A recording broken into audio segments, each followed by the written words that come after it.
What do the following brands all have in common? Two things: Amazon, Apple, Nordstrom's, Chick-fil-A, the Ritz-Carlton, and Chewy's. Well, first, they're all world-class customer experience brands, best in class, best in their industry. Secondly, they are all zero risk to do business with. Is your brand zero risk to do business with? What zero risk doesn't mean is that you never drop the ball, you never screw up. Even those brands drop the ball. They drop it a lot less than their competitors. But more importantly, they have protocols in place for their customer-facing employees to make things right without it having to escalate to corporate, to social media, to the general manager.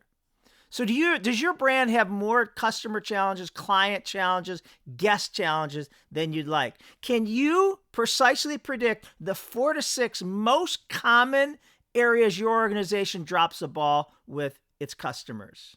Do your customer-facing employees handle those challenges like you want? Are all your employees trained in how to handle an upset customer and diffuse a situation? Are your customer-facing employees empowered to make it right? Do they have the autonomy? Or are they forced to hide behind policy?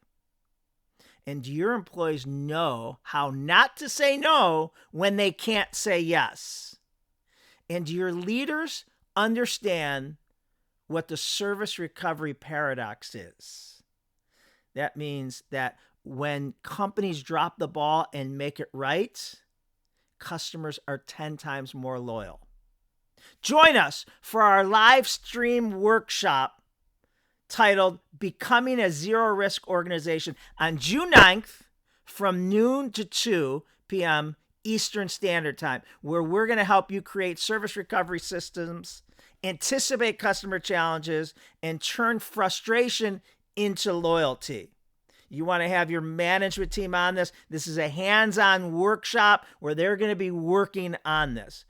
Can't wait to see all of you on June 9th from noon to 2 p.m. for the Becoming a Zero Risk Organization.